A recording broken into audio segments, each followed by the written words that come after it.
What is going on, Adventure Nation? In this episode, we finish up our business in Los Barillas and start our trek north back to the US. This is the Motorhome Experiment.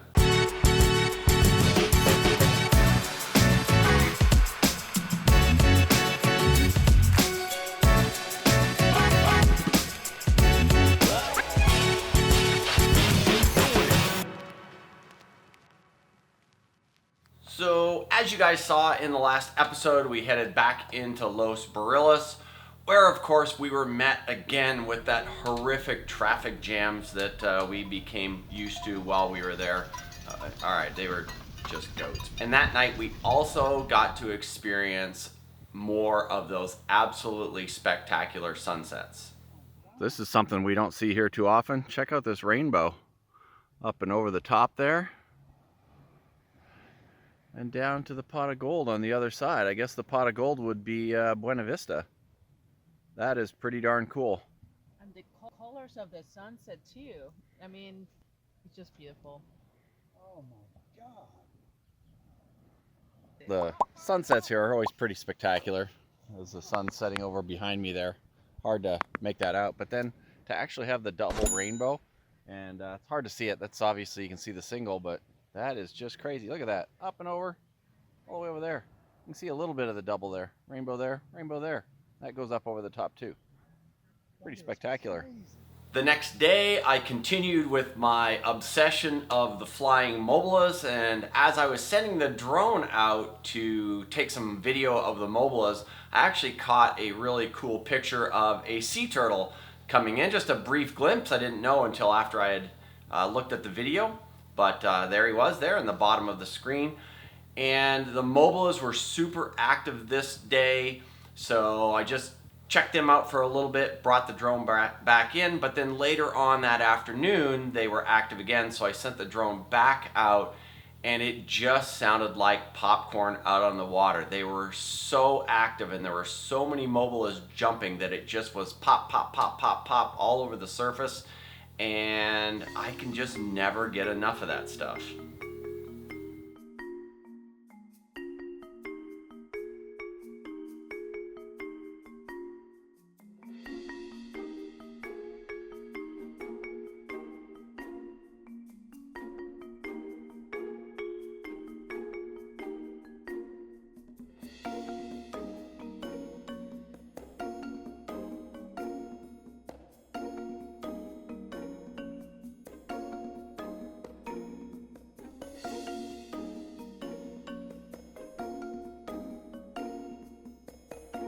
The main reason we came back to Los Barillas was because of a piece of dirt that was just up the road from the campground, probably about a mile or so up the road.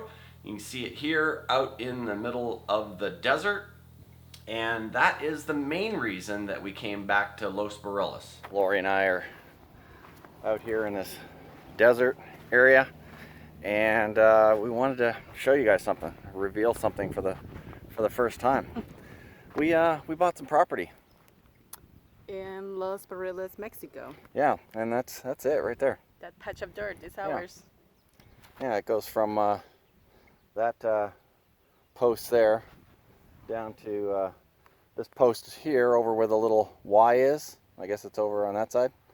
And I'm gonna go back to my farming roots today and put in a fence across the front. And what are we doing on it? Something. That's our plan so far, is we know we're going to do something in the not too distant future. Or I should say maybe not in the not too close future. We don't know. But we are going to put up a fence today. I don't know why we're fencing it really. Like, I don't know what we're preventing That's what I said. people from But doing. you want to fence it. Well, everybody else is fencing their stuff, so I figured we should fence our stuff. We don't want people to come in and take all of the things that are on our property. What you cannot see in camera is that we have ocean view, like back there. I don't know if you can see it. I don't think you can see it.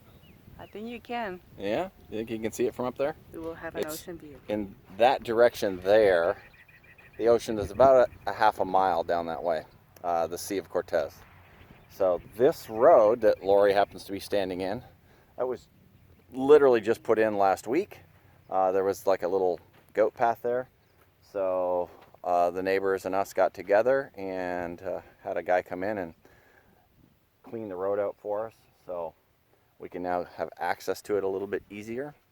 And you can see up there, that's Gringo Hill up there. That's where most of the gringos live here in Los Farilas. And Los Farilas, the town itself, is straight down that way about, I don't know, 2 miles. And just for you guys, he says Gringo Hill, and it's not a bad word. It's not a bad connotation, because I know some of you guys is like, don't call it that way. That's a bad way to call somebody an expat or foreigner. It's not. Yeah, it's not a derogatory thing. No. So don't get your panties in a bunch. But yeah, so let's get to work. You get to work. Are you just going to watch? Yeah. Like I said, I don't think it needs to be fenced. Why did we buy fencing? We're going to do this. I'm just going to string some lines between these two posts just to kind of give us a straight line. And then I'll just do some kind of vague measurements as far as how far we're going to put the posts apart. And then we'll drop the posts in, wrap some wire around it, and go from there. I'm not even going to put, everyone else got barbed wire. I don't know what we're keeping out with that barbed wire. Like, nobody can get in because of the barbed wire. So anyways, this is kind of a long thing. So let's do this. All right. The phone died in the middle of me building the wall. So building the wall, the fence. So it's done. Was that harder or easier than you thought? I think easier because I didn't do it. Well, of course. Full credit goes to Paul. Right. This is something that I used to do on the farm all the time. So it wasn't that big of a deal, but we've got the fence up. We just some quick stakes, just dropped them in there. Those would have been easier if I had had a post, I don't even know what they're called. The ones that... Yeah, you put them on both sides of the post and you just hammer them in, so I guess it's a post hammer. But I just used an axe to get those in there. The soil here is pretty easy, but the fence itself, you know, it's fine. It's not going to go anywhere, and all it's doing is marking the property line. We really don't care if animals go in there or people want to go in there. And yeah, it's like when you were a kid, you were on the food table and just kind of like call dips and just lick something. Like, yeah. That's mine. Yeah, that's basically what we're saying. This is ours. This is ours. Exactly. So it's a little warm, as you can see. Yes. Holy smokes. So now we're going to go jump in a stranger's pool. Or actually not. We're going to go jump in a friend's pool, but they're not there. And their house isn't finished, so we'll show you that. The pool is finished. Pool's finished, so that's a good thing. So let's go do that. Oh, let me show you from on top of the car how far away the ocean is, just in case you didn't see it in the video. Lori was holding the camera. So if you can see down there, you can see the house with the green roof on it, a little 2-story. Actually, the palapa next to that on the left, that's Tres Palapas. That's the pickleball resort. And then you can see down into the ocean. So once we put the house up, or casita, or whatever the heck we're doing, and we put a 2nd story on, the 2nd story patio will be able to do that. And we may even do a 2-story, similar to this house over here behind us. We may do a 2-story like that and then have a patio on top. And then we'll totally have a view of the ocean down there, and you can see a little over there. But we'll definitely have ocean views down that way. And then of course mountain views over to this side where the sun will set at night. So, you ready to roll? Yes.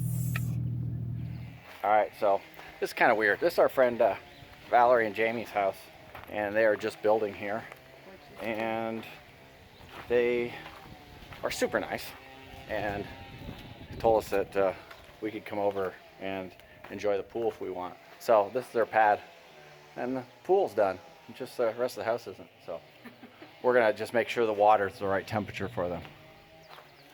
The day after getting the fence up, we began our trek north to the border. We rolled back through El Triunfo for the last time. And yes, again, I did not get any pizza while we were going through there. And we overnighted back at Campestre Maranatha in La Paz. So we are in La Paz, and today is a day that we could have had a couple of weeks ago, but we postponed because we were told that maybe 3-4 weeks ago. I would say a couple like Mexican weeks is like 3-4 regular Yeah. weeks. And we could have signed some paperwork then and been out of here, but then they said, oh yeah, it'll just be a couple or 3 weeks and then you'll be fine. That hasn't happened, and we really want to and need to roll north, so we're going to sign some more paperwork. Yeah. Ready? Just kind of like as an RV note, love the showers here. I have a long shower and it was amazing. Oh yeah, we always talk about Campestre Maranatha. The showers are insane. The shower building is right there, that thing.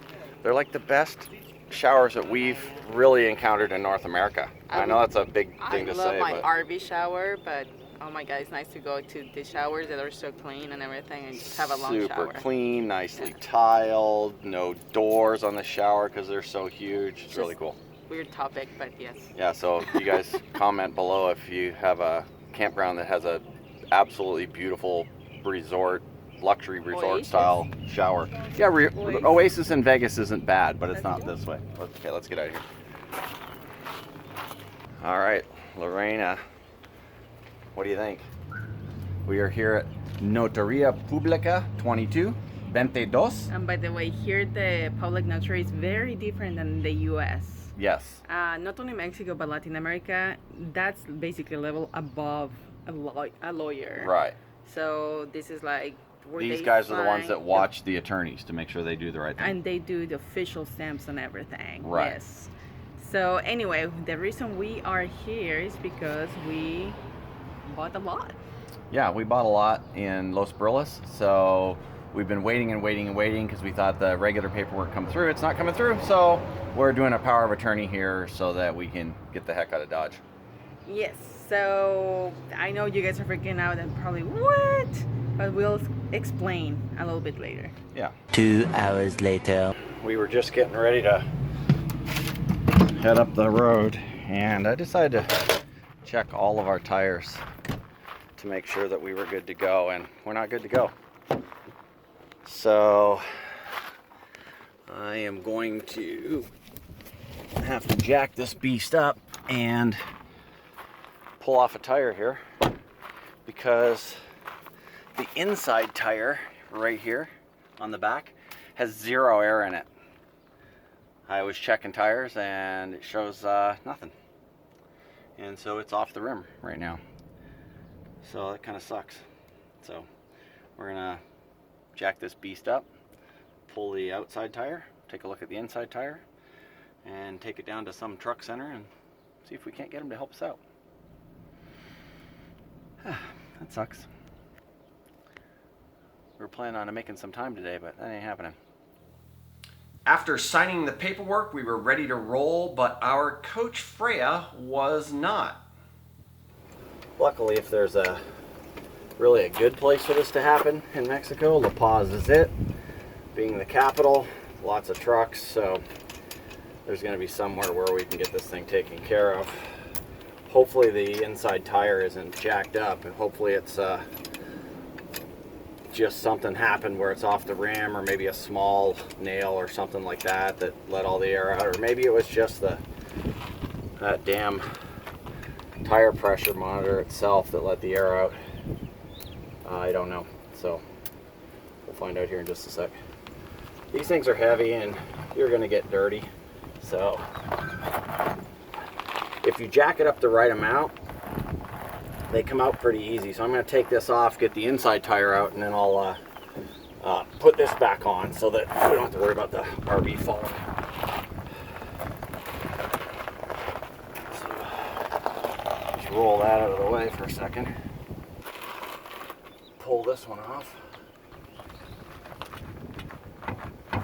There it goes. Just drop down a little bit. Get this one out of the way,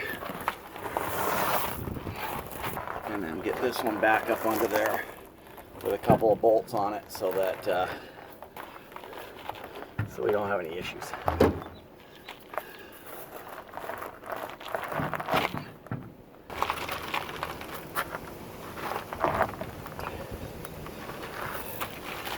And if you can get it tilted right and get the bottom ones on, then it'll just slide right back on like that, and we'll just put like 4 of these back on to hold it because it's not going anywhere. And with this tire and the jack underneath here, we'll be all right. Plus we've got the jacks down, so we've got several protections here. We won't put slides out tonight, so we're not moving this stuff around too much. No hanky-panky, so we're not moving this around too much. After coaxing the tire back on the rim and keeping it inflated overnight, it looked like we were good to go.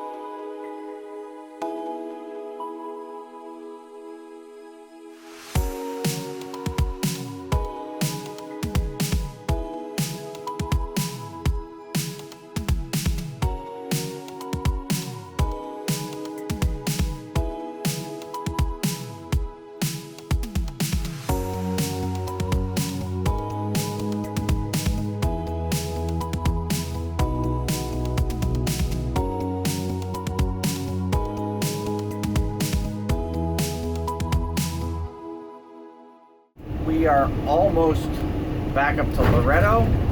We were making killer time today, and He worked where? yes, and there was an extremely loud bang inside of the compartment here, and I figured it was either a tire, a compressed air bottle, or maybe one of Lorena's wine bottles. We weren't sure, but it looks like we've blown an inside right rear tire.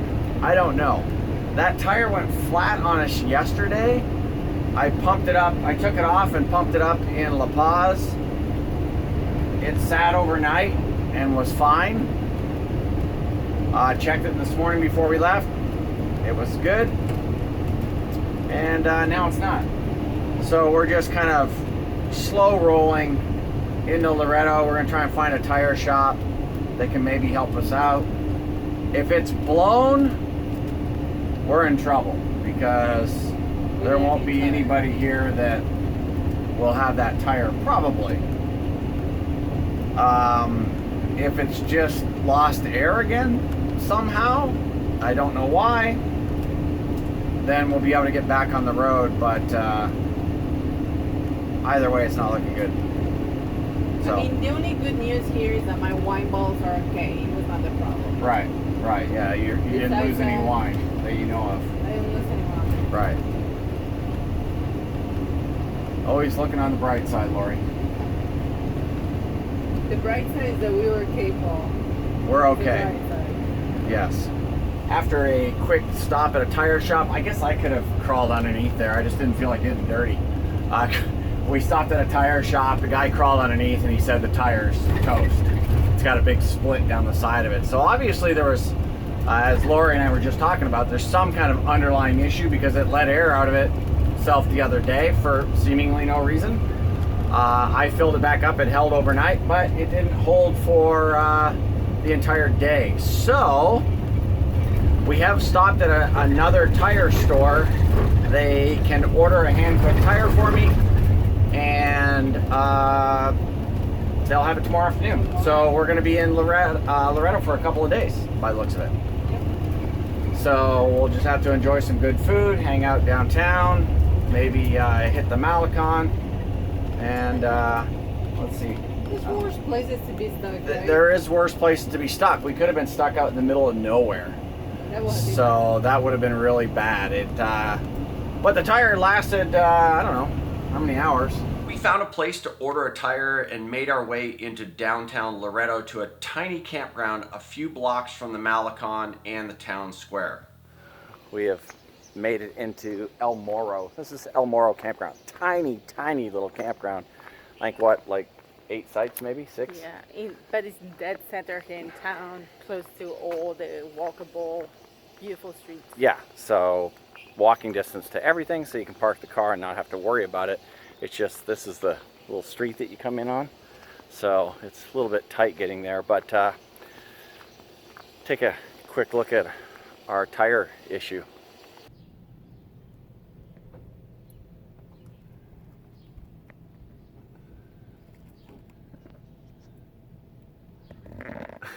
That's not good. I'm assuming that we probably caught something on the inner sidewall, and that's what blew it out. But like I said, it was weird because it was low on air the day before. Of course, it could have been the fact that we ran it low the day before and that jacked up the sidewall, because it's not good for them to run super low. So it might have been a combination of being super low, got really hot, and just jacked up the sidewall, or we hit something. It kind of looks like we hit something. So I don't remember anything being on the road, but man, it was loud. Whew. It was. It was crazy. So anyways, we are now heading down to what is called the Malacon. It's really just the, oh, this is interesting. This Malacon is kind of just like the boardwalk, but check this out. This is I guess it's a whale skeleton. There, and over there. Yeah, and over there as well. So that's kind of interesting. Yeah. So we're heading down to the waterfront, which is the Malacon, and check it out. And there's a bar down here, so maybe we'll have a beverage a little bit later on. I don't know. That dinner was filling. Dinner was filling, yes it was. MeetTheRussos, very good.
And now I've got to let you in on a little secret that we didn't realize until a few days later. And it's not really a secret, really. Most of you guys probably know this. We have a spare tire. And we could have just put the spare on and rolled out, but during the moment, the heat of the moment, I guess, Lorraine and I just kind of excited about spending an overnight in Loretto maybe. We didn't even think about the fact that we have a spare tire, a brand new spare tire under the rig that I could have just taken off of the rig, put on, and we could have been rolling that afternoon and made our way well up the coast and then got the tire replaced once we got back into the US. Why I didn't think of that at the time, I don't know, but I didn't, so we wound up spending the afternoon there, which wasn't bad because, you know, we got to experience some live music and hang out on the Malacon and go take a walk out near the marina and stuff like that. But yeah, a few days later we were driving down the road and a friend of mine had said something about his spare tire up underneath his coach and if I had room for that, and I was like, I do have room for a spare tire as a matter of fact, and I do have a spare tire under the coach. So just one of those things that happens, and well, no blood, no foul. We were back on the road and heading north. Just north of Loretto, you cut inland for just a little bit, and then in no time you find yourself driving along the absolutely spectacular shores of Bahia Concepcion.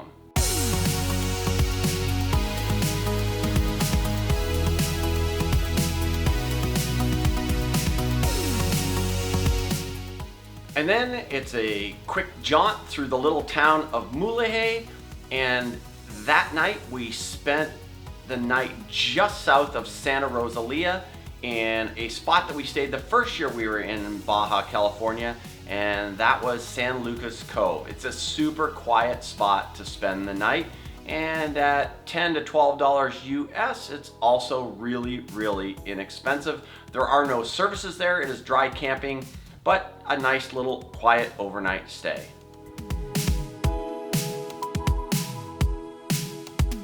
Good morning, everybody. We are getting ready to roll out of San Lucas Cove. San Lucas Cove is a really basic campground just south of Santa Rosalia. It's in a cove, hence the name. But it is a dry camping spot. Lots of just big, giant pull-through spots, so you can pull through with your stuff all attached and not have to worry about it until you're ready to roll in the morning. Do a quick check and then off you go. So jacks are up, slides are in. Got to put these 2 chairs away because we sat outside last night and just kind of hung out. It was beautiful out last night. Getting a little warm this morning, but not too bad. And today we're gonna just get as far up the road as we can. So let's do it. Not a bad little spot, really quiet.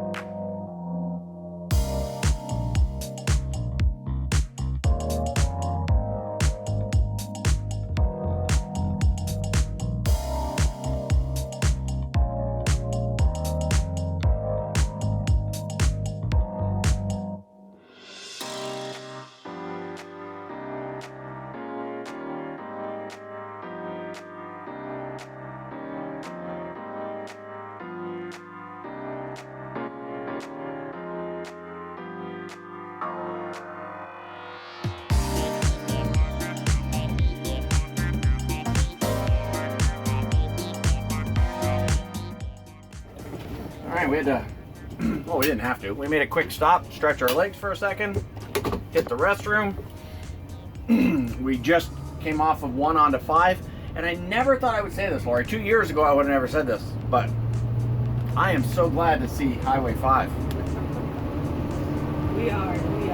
It's the last little bit of 1 between Highway 5 and Guerrero Negro is pretty narrow in spots. There is some open, wider spaces like this that we're on now, but for the most part, between Guerrero Negro and here is pretty insane narrow. 80-90% narrow. There's that 10 to 20% that is like this. Where I can unpucker for just a minute and continue. So continuing to blast north and on 5, and we'll be back over here at the Sea of Cortez again. So there's some really pretty drives along here that be awesome, but onward and upward.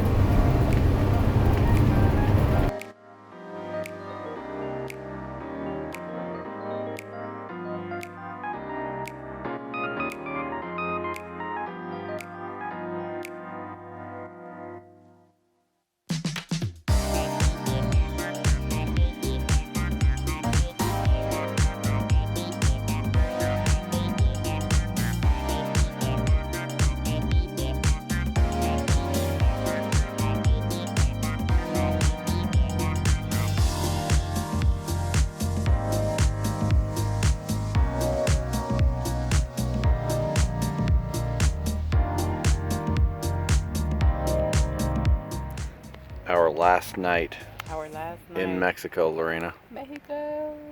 Sad. Yeah? Also kind of like excited about the future. Excited to get back to the U.S. and see what's around the next corner. All those vegetarian processed foods that I cannot get here. It's the simple things. We made it to San Felipe and a place called Pete's Camp, and it's just a Campground. Yeah, you see there, so they got some new campsites right there along the beach, facing out over the Sea of Cortez, which happens to be very popular here, is beachfront camping. I think these were 50 or 55 a night, I don't remember. 55 a night. And we're just parked up on the hill, we're just boondocking up on the hill. Well, we don't know if we're boondocking. Well, yeah, Somebody we don't know. Yeah, there's somebody. palapas and everything. Yeah, we don't know yet. But we were not gonna make it down here. There's at the entrance of this place so much racing. There's a race happening. Some big race happening this weekend here in San Felipe. So yeah, there's race stuff everywhere and four-wheel drive stuff everywhere. So I don't think we would have been able to get down into here. So now we just parked up there and we'll see what happens. But tomorrow we cross into the U.S. Yeah.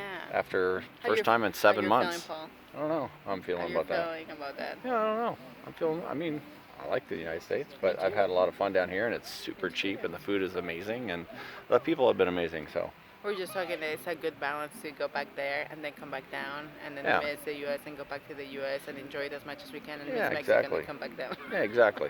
We miss one, go to the other. Miss the other, go to that one. Yeah, Exactly. absolutely. We couldn't handle it. We were this close to the ocean, so we walked out here. Gets a little mucky out here. Yeah. Feels a little funky. Once you're in the water, here's hard packed, Yeah. but in the water it feels so soft and muddy. Yeah, and your feet start dropping in 4, 5, 6 inches. It feels a little funky. I know there's stuff living under there, and I don't need that. I'm such a wuss. I'm so squeamish when it comes to that stuff. First step is admitting. Yeah, I know. But it is beautiful out here. Look at literally the only ones out here. Check this out. Look at that. Look at that. Nobody out here. It's insane. Everybody's at the bar Everybody's drinking. At the bar. Yeah, there is a lot of people at the bar drinking right now up there, which is crazy. But look at that. It's a slug moving. Look.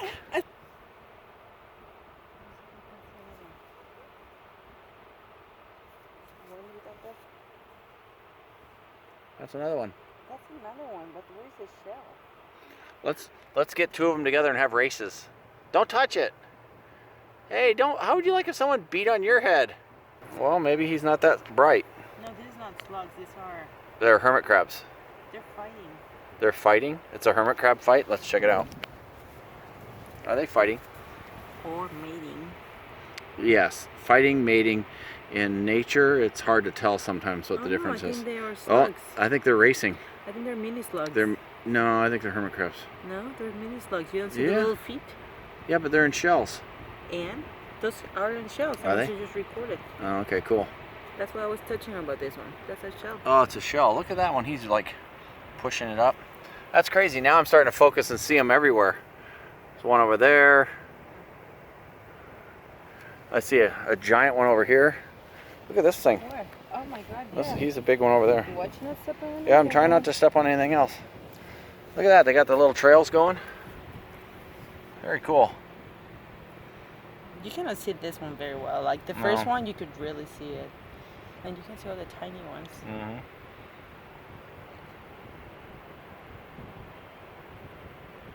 There's a shell.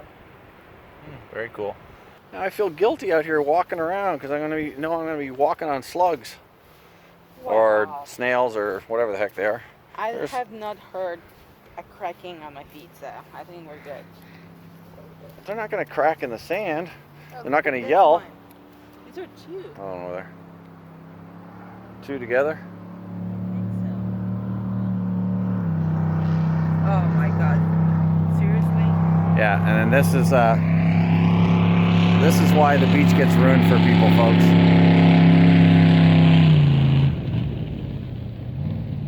Knuckleheads. There's kids playing on the beach. Yeah, kids playing on the beach, and these guys are blasting down the beach. It is what it is. Nothing you can do. Good thing about Mexico? No rules. Bad thing about Mexico? No rules. Or very few, anyways. So, yeah.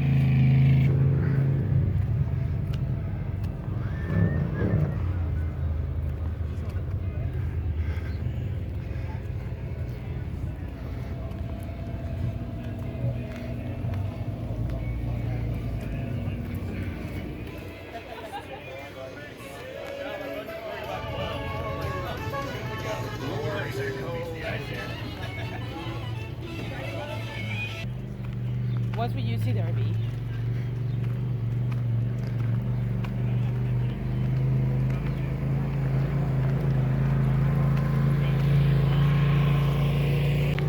So that back there where all the race stuff is happening is Pete's camp. There's race stuff everywhere. And we're out here on a bluff overlooking the arroyo. Well, We don't know. It's not only the arroyo, it's actually overlooking the golf course. Yeah, there is a golf course Next to there. it. It's in overlooking the ocean as well. Well, the Sea So of Cortez. the Sea of Cortez. So we don't know what's going on out here, whether we just park and somebody will come and knock on the door and tell us that we have to pay them money or what's going on. So Might be free. We We'll see. might pay 200-300 pesos. Yeah, last night the place we pulled into was 200 pesos, so that was pretty awesome. It's like 10 bucks. So, yeah, not a bad spot. Yeah.